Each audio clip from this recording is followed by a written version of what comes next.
Hello and welcome to the 31st Meet the Expert. So that's 31 months that we've been doing this. Every month we bring you an expert in their field to share half an hour free training for you. I'm Angela Cripps, the MD of the Recruiting Gym, and this is our BD coach in the gym, Kate O'Neill. Hello, Kate.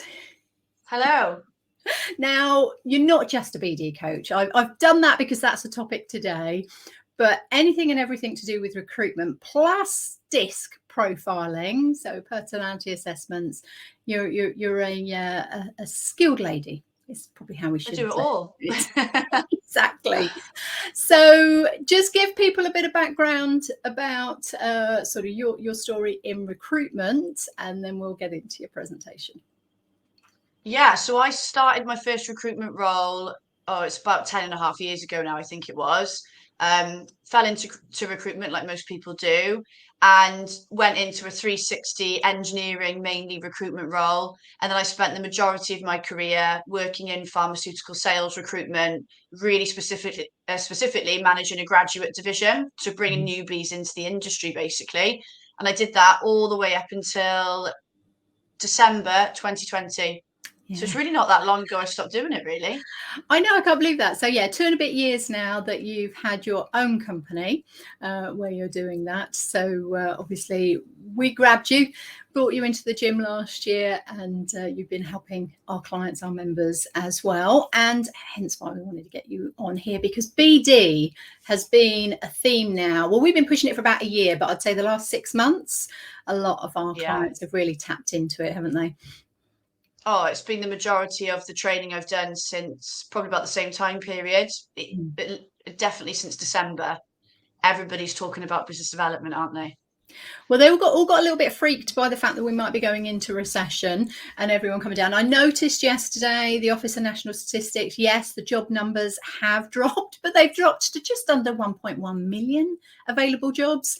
So we know that it's still out there, but it will be getting tougher and tougher. And we're sort of heading back to more normal times in recruitment, and we've not had normal times for many years, which means there's a lot of recruiters out there that haven't had to BD or develop their business and do sales in any way. Hence why we're doing this, and to give them some support and some help. Yeah. So I'm going to pass it over to you, your slides. The way this works, we get Kate for half an hour, and any questions you've got, put them in the chat. If you're in LinkedIn Live, put them in the comments. We'll pick them up from there as well.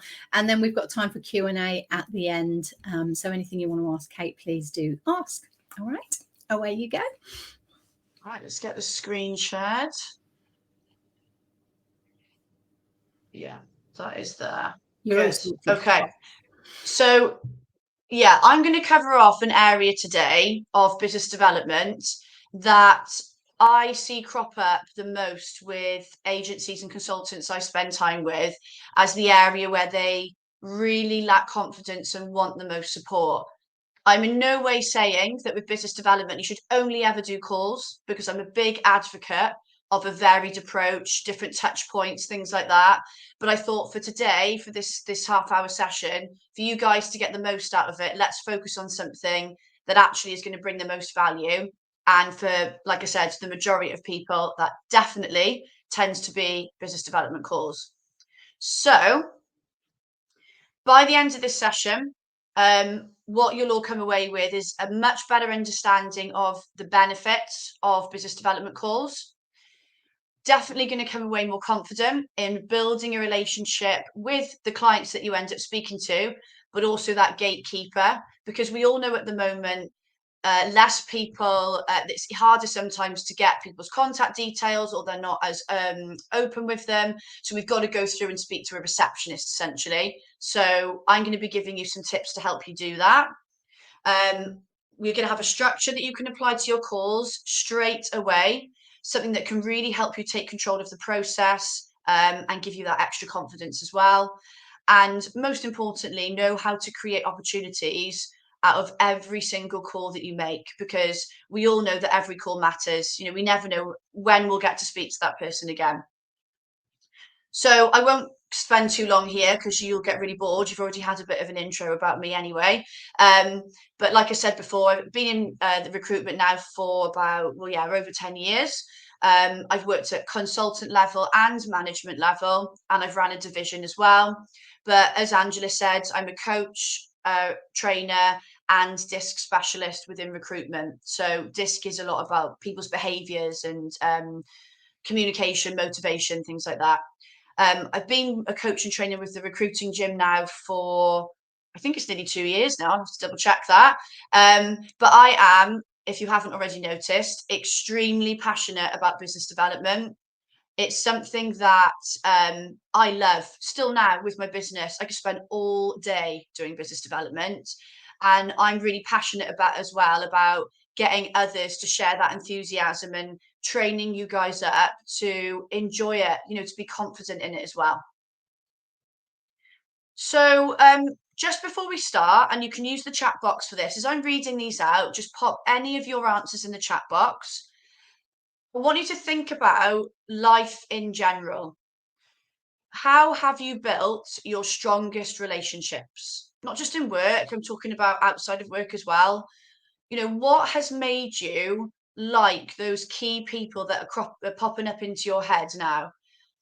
What has made you trust them? And actually, how did you even get to know them in the first place?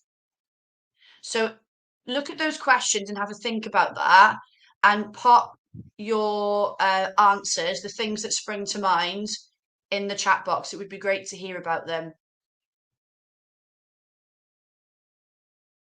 Let's see if we've got anyone coming back in the chat box. They were interested in me, not just themselves. Yeah. Well, look, let's be honest. When you meet new people, if they don't show any interest in you at all, kind of puts you off, doesn't it? Being a human, honest and genuine. Yeah, I agree, Nathan. If I think about the relationships that I've built, my closest friends, the family members that I'm really, really close to, I've got really honest, open and genuine friendships and relationships with them. And I know for me, how I got to know those people, obviously your family members, you see them quite a lot, but friends, my closest friends, Charlotte's just hit the nail on the head. Communication. I've spoken to them. I've had really great conversations where we've shared common interests, we've bonded. I've started to really like them and trust them and just known more about them. We've shown an interest in each other. So, what we've got to think about with these things is, why are the relationships that we build in work, in recruitment, any different? They're not. We can't hide behind a keyboard in our job, because if we do, we're never going to really fully establish really, really strong relationships. You need to speak to your clients to build these partnerships, these long lasting relationships. And sometimes you do build friendships with them. That's how we're going to get them. It's all about what some of you have shared in the chat already, understanding them, really, really getting to know them. And actually, what's really important is listening. So not just hearing what people are saying, but listening to them, and sharing things you have in common, building rapport. So our aim is always, initially we might start by communicating with somebody on a LinkedIn message or an email, but our aim should always be to get that person on the phone, on a Zoom meeting, or if it's the way your agency works, your face-to-face meeting. Anything that's going to allow you to have a proper conversation and communicate with them effectively. So what I thought would be good to cover off first is dealing with the gatekeeper. So I'm going to run through some tips with you that I've experienced from my own time in recruitment. And trust me, I got a lot of things wrong when dealing with gatekeepers. So actually, I've learned not what to do. And I'm going to pass on those things to you now so you don't make the same mistakes as I did.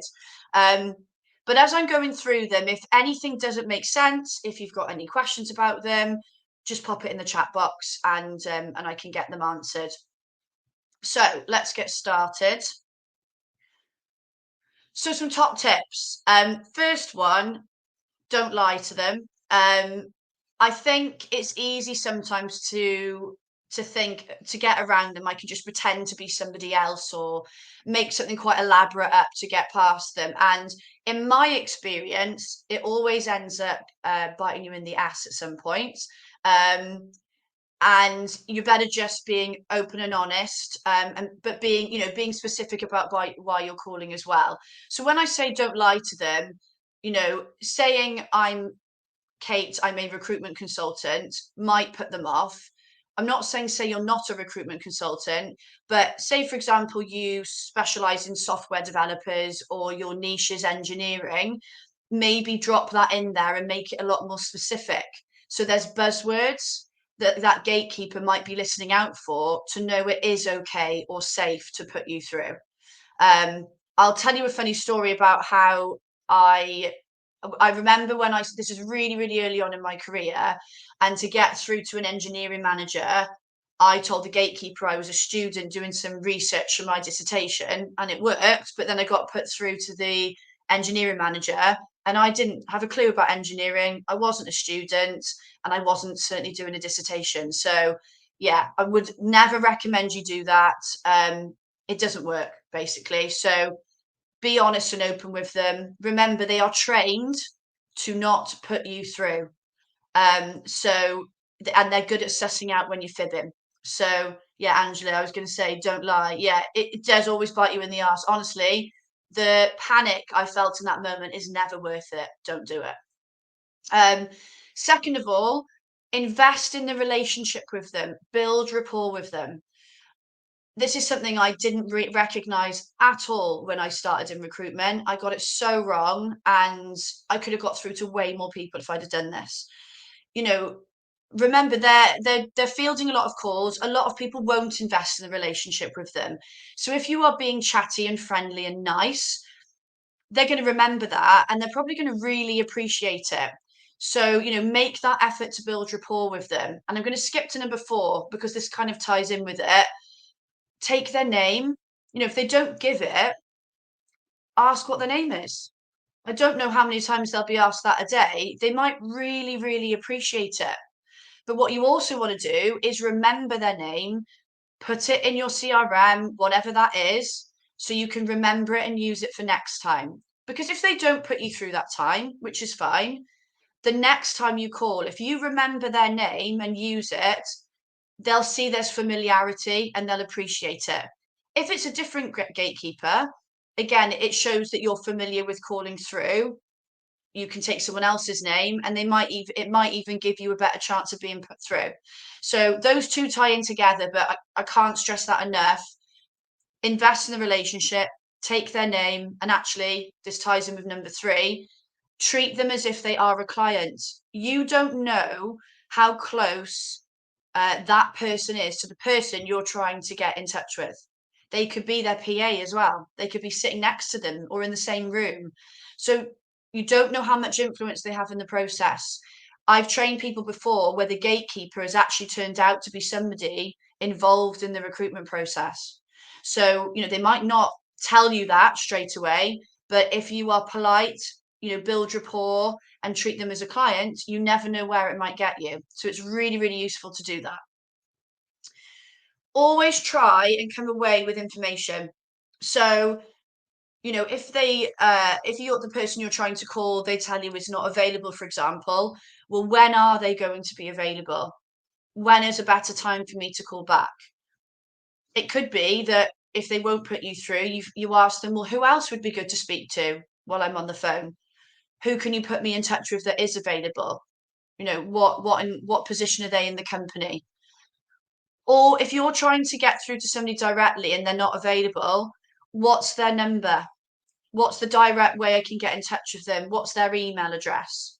So, you're always trying to come away, because for me, if I'm trying to get through to somebody and the gatekeeper won't put me through, but I come away with their email or I come away with another point of contact, just something, I still see that as a successful call. I've gained information. I've got something I can use for next time. It could be a better time to call back, that I can try later. So I would always try and come away with something. Number 6, keep trying. A lot of you will know our job it really does require resilience. If you after that first or second gatekeeper call think, oh, do you know what? Oh, I'm not going to get through. I'll just try a different company. You're giving up too soon. You know, sometimes it can take a lot of time for these guys to think, do you know what? I'm going to give this person a chance and I'm going to put them through. So I can't stress enough that, you know, you've just got to keep that resilience up and keep trying. And lastly, and this is something I used to get wrong, don't take it personally. This is their job to not put you through. It's nothing personal. You don't know what the call was like they had before yours. It could have been really difficult. They could have had a bad morning. Um, who knows, you know? So don't take it personally. Also, they could have been told under no circumstances put somebody through a recruitment to me. And that could mean that they'll get in trouble if they do. So they're questioning you and they're fielding your call because they've been told to do that. That's their job. So you've got to take that into consideration and really not think that it's a personal attack, because it is absolutely not. Because remember, if you're coming off these calls and you're taking it to heart and it's winding you up and you're feeling negatively, that is only then going to have a domino effect over everything else you're doing that day, whether that's candidate calls, BD calls, whatever it is. So number 7, I think, is really, really important. Okay, so I have always found, I'm a bit of a process and structure freak with things like this. I have always found that applying a structure to my calls has always really, really helped me. And this is for candidate calls as well, not just business development. It's always given me so much confidence to pick up that phone and know that I can take control of that call. I can guide it in a way that I need it to go, and it will flow really nicely as well. And ultimately, then by applying that structure, I found that I've had much better outcomes from my calls. And look, I still do this now. You know, if I jump on a call with because my target market now is agencies, I apply a very similar structure, if not the same. So this is something I use all the time, not just from when I was a consultant myself. And this is something I train all the consultants I work with on now too. Okay, so let's go through it. So this is kind of the order and flow that I do it in. I will touch on each part of the process, but I'm gonna really go into detail on the opportunities part, because I think that's really important and something that a lot of consultants miss. So I'm going to spend most of my time there. But let's start with the introduction. So that's really important. Our clients are making the decision about whether they stay on the phone to us in that introduction part of the call. So it is really crucial, and you know it's important we get it right. So for me, I think it's important that you are to the point. Again, tying back to the gatekeeper point around being honest, you know, being really clear and honest about why you're calling, but making sure that you communicate it in a way that it's going to, that, you know, there's some buzzwords in there. So what some of the people I train will often say is, I'm a recruitment consultant. Now, we know we're recruitment consultants and we want to make sure they're aware of that. But as I was saying with the gatekeeper call, if you are a specialist in a certain area, tell them that. You're still saying you're a recruitment consultant, but we all know the negative connotations around that word. Instead, drop in, you know, I work primarily with software developers, or I specialize in HGV drivers, or whatever it is, and say why you're calling. Have a point of conversation. If you have seen that something really interesting on their website that's indicating growth, you know, talk about, you know, I saw on your website that you've just had some investment in the tech part of the organization, and I wanted to have a chat with you about that. Or if you've seen that they've posted a role that's been live for a while and you wanted to find out a bit more about how they're finding it. Whatever that topic of conversation is, get it stuck there in your introduction, because it'll be a really nice opener. They're much more inclined to carry on talking to you. and it's really good to kind of get your questions flowing in the next part of the process. But I think if you just go straight, they're so used to hearing from recruitment consultants, in a nutshell, I'm a recruitment consultant, have you got any jobs I can work? They get a bit fed up and bored of it. And if they're busy people, they just think I can't be bothered with this, and they're much more likely to say no. So we kind of want to keep them hooked in on the call and be specific about why we are calling. An exercise that I get consultants to practice with a lot, which can really help you improve your introduction, is to actually write out what you normally say, because we can just say it without thinking sometimes. And when we're speaking it on calls, it can be hard to reflect on what we've actually said. So what quite often I'll get people to do is write out the intro that they normally say and just read it back and analyze it and think about, is it specific? Am I really using some buzzwords here? And is there space here for me to really give a solid intro of why I'm calling? And it can just help you rejig it and make those little improvements. So that's the introduction. Then we get to identifying the problems. What I'm talking about here essentially is finding out the needs of the business, of the hiring manager we're speaking to. Now, there'll always be a pain point that we can provide solutions for, that we can help and offer expertise on. Sometimes the client, and quite often, the client won't realise it. They don't know that at this point. In their mind, they might be thinking, oh, I'll speak to this person, but we don't need an agency, for whatever reason that is. It's our job to make them realise it. And we do that by using effective questions.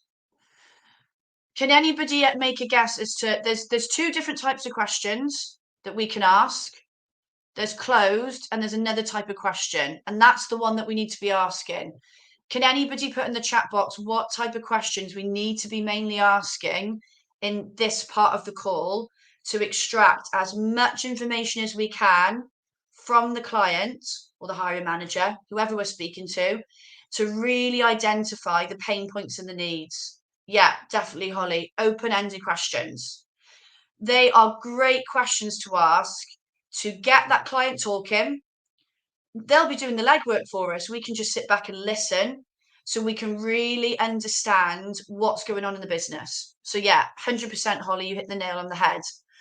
Open questions are what, why, where and how questions, or things like tell me about or describe that to me. So basically, you can't answer them with a yes or a no answer.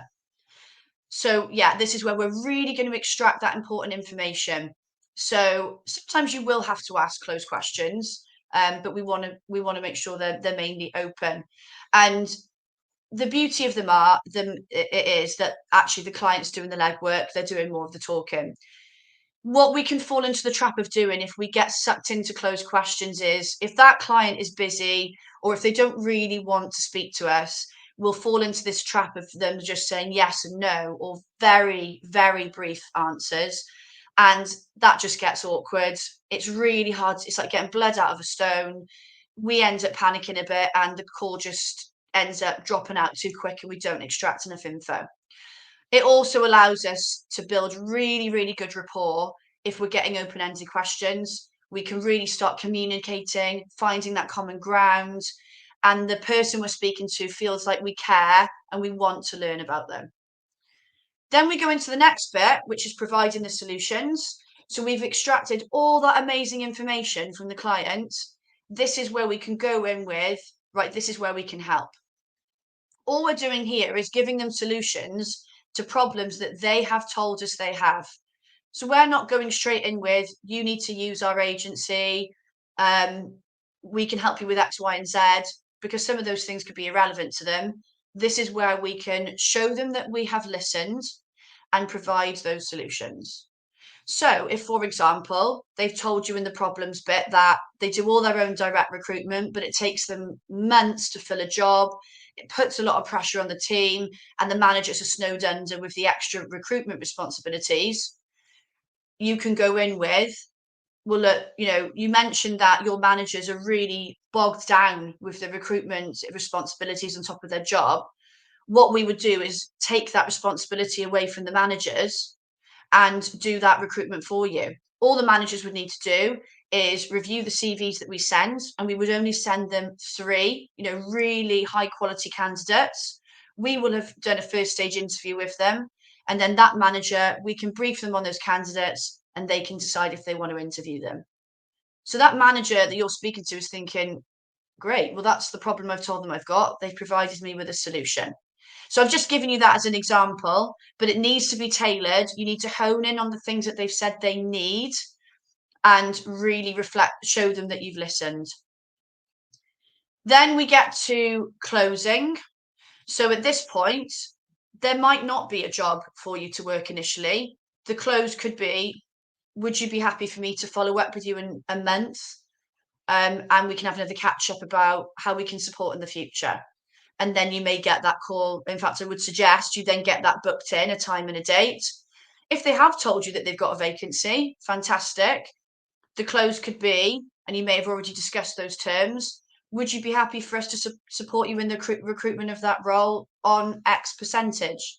Again, I'm throwing these out there and making it up, but this is a direct question, a yes or a no answer that we need from that client, because it's all well and good them all the way through the call being really polite and giving us loads of buying signals, but they could be one of those people that doesn't want to offend us and at that point hasn't felt comfortable saying no. So we can't assume anything. We always need to get a firm commitment from that client of the next steps, or what, if they're happy to work with us, sorry. So that brings us, I know I've skimmed through that, but I just wanted to make sure I could cover it off in the time that we've got today. I'm going to come now on to the opportunities bit. This is something that we do at the end of the call, and that I see a lot of consultants miss, but I think is a really, really important important part of the call and way for us to end that call as well. For me, we should be coming away from every business development call with an opportunity.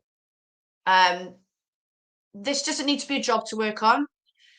Relationships take time. So sometimes it can take months for us to win a client, but there's still always something we can come away with. It's very similar to what we went over with the gatekeeper calls. I really wanted to hone in on this bit because I think it can also mean that we're coming away from more calls feeling that element of achievement over, oh God, I didn't pick up a job, because it's not always about that. Just using the chat box, what do you think those opportunities could be? What could we come away with? Intel, for example, that's going to help us with our next call or help us develop that company, that opportunity. Just pop any of your ideas in the chat box.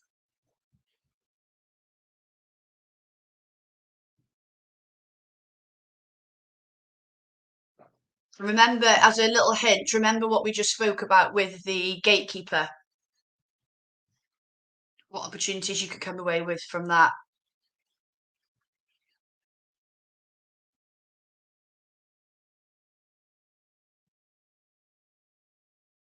Okay. I'm just conscious of time. I'll keep checking the chat box in case somebody pops something in, but I'll cover it off because I just want to make sure we've got enough time to cover the rest of it off and questions. So at the end of the call, the opportunities that we could be coming away with, one of them is referrals from that person. So some of the businesses that you're going to be contacting, they can be quite large, and you might be speaking to one hiring manager in one part division of the company, but there could be a whole map of other people that you could speak to that maybe you haven't been aware of or found on LinkedIn, for example. So what I would suggest that you do is asking about, who else can you recommend that I should speak to in the business? Now, it could be a colleague of theirs that's in their division. It could be somebody in another part of the business. Whatever information they give you, always ask as well, what's the best way for me to contact them? Or what's their mobile number? What's their email address? And I would even be asking, look, how can you put me in touch with them as well? Because it's always good for you to get a recommendation. They're much more likely to take that from you. And it's starting to ask them things like, okay, so what kind of responsibilities do they have in the business? You know, what what are their responsibilities? What roles do you know that they have at the moment? And that's another question you can be asking as well. Who else is recruiting in the business? It's another way of asking it.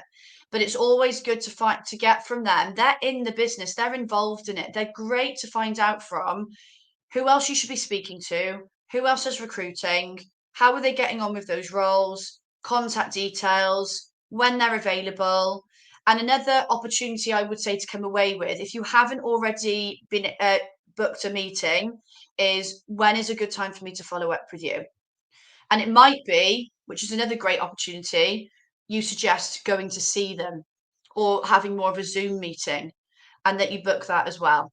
So if I'm coming away from a call and I haven't picked up a job, but I've got a follow up, maybe a face to face meeting booked, I found that there's another manager in the business hiring, I've got their name and I've got an email address, I'm going to be over the moon with that. The fact that I've completed a call and I've got all that information, I would be like, great. So you're coming away.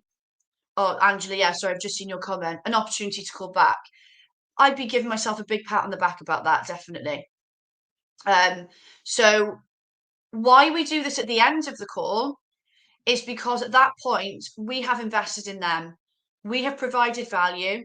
We've been inquisitive. We've built rapport. We've built relationships. When we get to this point of the call and we're kind of saying, can you do me a favor now and give me some info? They are much more likely to give us that information, much more likely. Whereas if we come in too soon with this, their radars are up, they're kind of remembering they're in a sales call and they may not be as likely to give you that info. So a big tip from me is, well, that is why we do it at the end. They're much more likely to give you that info. To me as well, business development isn't just about bringing in new clients. For me, it's also about developing what we've got with our current clients. Some people call that account management, but I still kind of term it as a BD activity. What do we need when we're speaking to our current clients and we're catching up with them? What are the kind of things we should be listening out for? Opportunities where we think, actually, this could result in a role for me here. So I'll give you one of them. One could be, for example, somebody's just handed their notice in. That could result, couldn't it? Well, that will result in a vacancy, depending on the notice period when it's going to be. We can find that out. What else could a client mention where our radars go up and we think, that could be an opportunity for me to have a role there? Pop anything you think of in the chat box.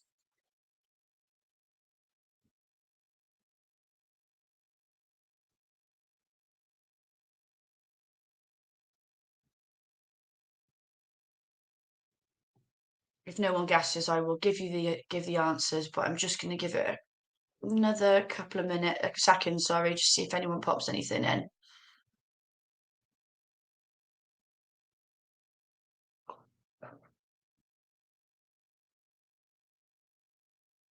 So we always want to make sure that we're listening out for clients that are moaning about their companies. Well, so if we're speaking to the hiring managers in the companies that work for them, we could be listening out for them potentially moaning about, it could be they've got a couple of people in the team or one person in the team that's underperforming.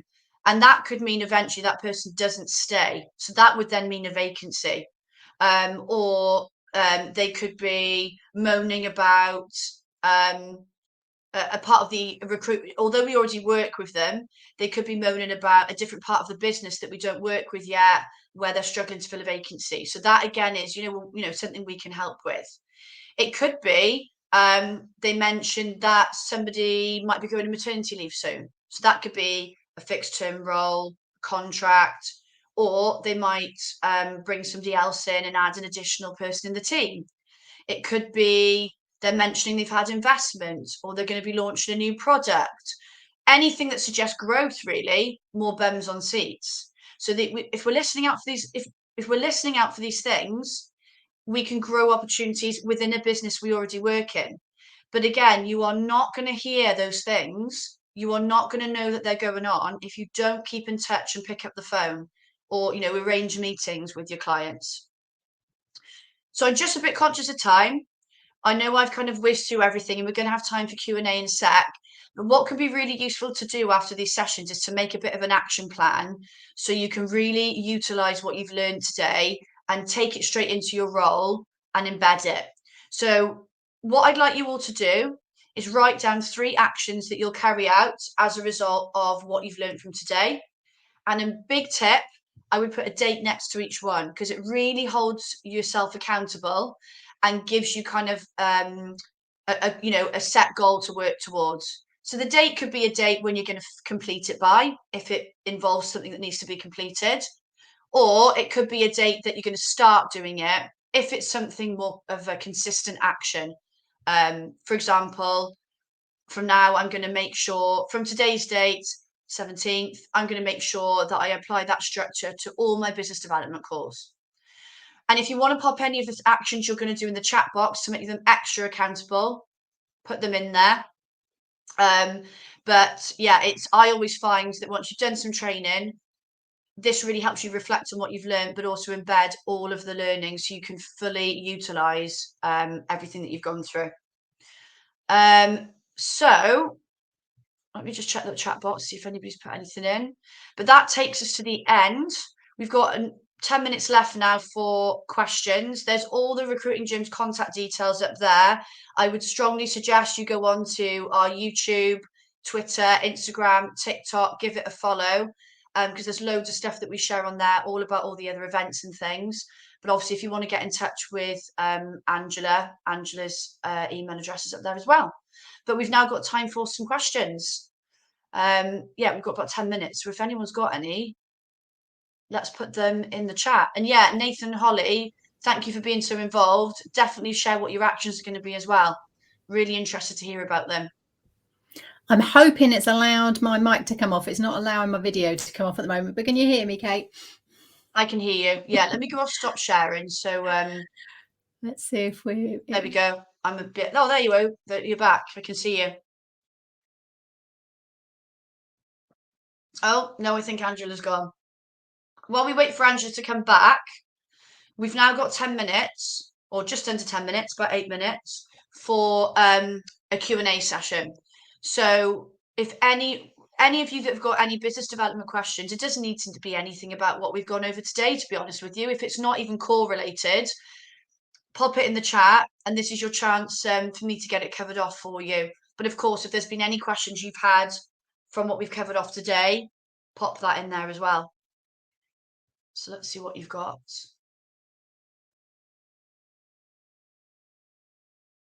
And then hopefully Angela will come back and join us.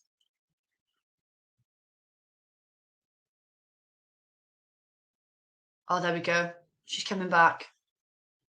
We've had some technical issues in the gym today with computers, LinkedIn, connection issues. So she'll be coming back in soon.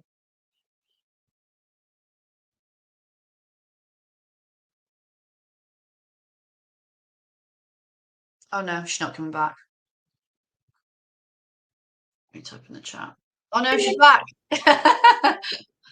The weird thing is, I can still see myself there. I'm still on camera. I'm talking. It's like it's this, and yet you're going, can't see her. It's like I'm here.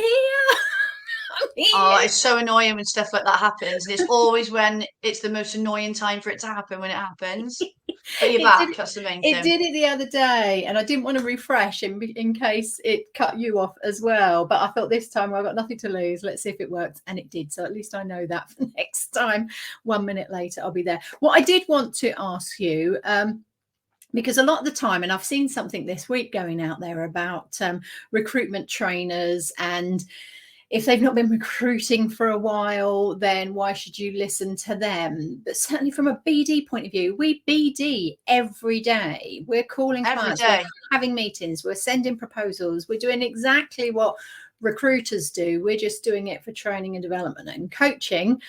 And to the recruitment industry, which are quite savvy on sales, like to negotiate due to those. So I wanted you to maybe share a little bit about the areas that you find tough, because we don't want to pretend this is easy. We know it's not. It's not. new people. And I was just looking at one of our courses. We've had a couple of BD courses brought this morning, and Alex Moyle, our founder, on there saying, yeah, even after 20 years for him, and he's written a book on sales and building sales cultures, we still get some nerves, don't we? So let's sort of, if you can share your experience with that, it would be great. Well, I say to everyone I train, when I do a variety of contact points with my business development, and it's exactly how I train other people. So I'm doing it every day.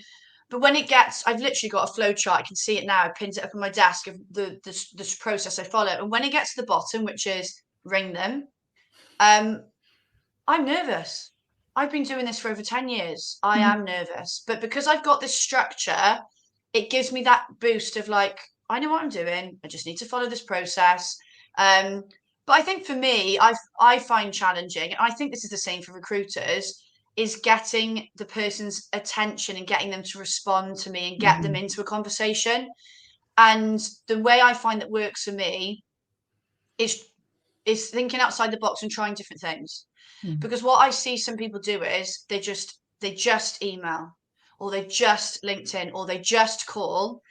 And I know, and I've got this insight from my disc work that I do, but everybody's different, and everybody has different communication preferences, different things they're comfortable with, different things they're on more than others because they enjoy it. So I know that, look, okay, I feel comfortable having conversations over the phone, but some people don't. So if I ring them and they don't answer, or and never respond to my voicemail, it might be because they're actually a bit nervous. They just don't feel comfortable. Yeah, so yeah, they maybe, might not like being on the phone either. And that hit of adrenaline that when you're about to speak to someone new never goes, because that's inherent in us, isn't it? That's your fight, and potentially the freeze where you go, I don't know what to say next, always happens. So yeah, you don't know what that other person's going through either. No, and for example, I know for some of my clients or prospective clients, they do get a lot of emails and LinkedIn messages. So I sometimes think, right, I'm going to try a voice note on LinkedIn now, because they hear my voice, they get a deeper insight to me. That's why I post a lot of videos on my social media, because then they're getting to know me more, and I'm popping up and I'm familiar. So when I do send that email or I do pick up that phone, it's not such a cold approach. So the challenges I have, honestly, they're exactly the same as what, and you probably find the same thing, don't you? Yeah, they're exactly the same. It was interesting yesterday. Sourcewell, Dougie put out, they've been monitoring, so every month where their client meetings are coming, so where they're actually starting to get some success and some traction from client meetings, how did they book it? And it was 66%, was it? So 2/3 of them were from picking up the phone and speaking to them, about 20% from emails, 8% from LinkedIn. So yeah, there are options for you, but you're not going to get as far as if you pick up the phone and actually speak to someone, because you've got them you've got them in that mindset. They're not doing anything else. Well, yeah. But that's why I love the video messages as well, and video calls, if preferable. You're in a meeting then, even right from the beginning, aren't you? So all of that makes sense. To me, the emails and LinkedIn, everything is a mode to get them on a call. It's not we're going to get sucked into a back and forth. It's a way of us engaging with them to get a call booked. And like Dougie shared, the people I train on BD that pick up jobs first and their own clients are the ones that have picked up the phone. And sometimes they're clients that experienced consultants outside the training room have tried for months and they can't get into. So it does work. It does work. Okay, well, that's good. I see Charlotte's stuck a couple of our short courses. They're like £30 and £40. We've had a discussion today as well. You've got so much great content. We're going to pull all yours together and put that into the Kate O'Neill sessions. It was a bit like, was it the Joss Stone sessions, wasn't it? I remember that like 20 years ago now, maybe, but what a great album that was. Oh, the Soul Sessions, that was it. Just those Soul Sessions. But yeah, all of this information, let's put it together. Remember, with the Meet the Expert, this is number 31. So there are 31 other experts, all on different topics, but all relating to recruitment in some way, shape or form, whether that's in-house or agency, and a real variety in there. So yeah, do click on the green button here if you're in Crowdcast, or we'll put the link in LinkedIn Live for you to go in to meet the expert. And then you get access to 6 free courses. So that's just one of them that we do here in the Recruiting Gym. It's really good. Yeah, so we're here to share knowledge. We're here to support and help our industry. And of course, if people are doing BD and doing it well, the industry is going to get a better name for itself rather than the really bad BD that people can do. And yeah, unfortunately, we get tarred with that brush, all of us, but we're not all the same. Fantastic. Thank you so much. That's our time up. Just double checking, yeah, that do it from there. So thank you, Kate. Much appreciated, and look forward to seeing you again soon. You've got a takeover week in a couple of weeks. I do. That's all going to be about the challenges of BD. So taking that even further, brilliant. And that will go into the sessions. Fantastic. All right. Thanks, everyone. Bye, everybody. Bye-bye.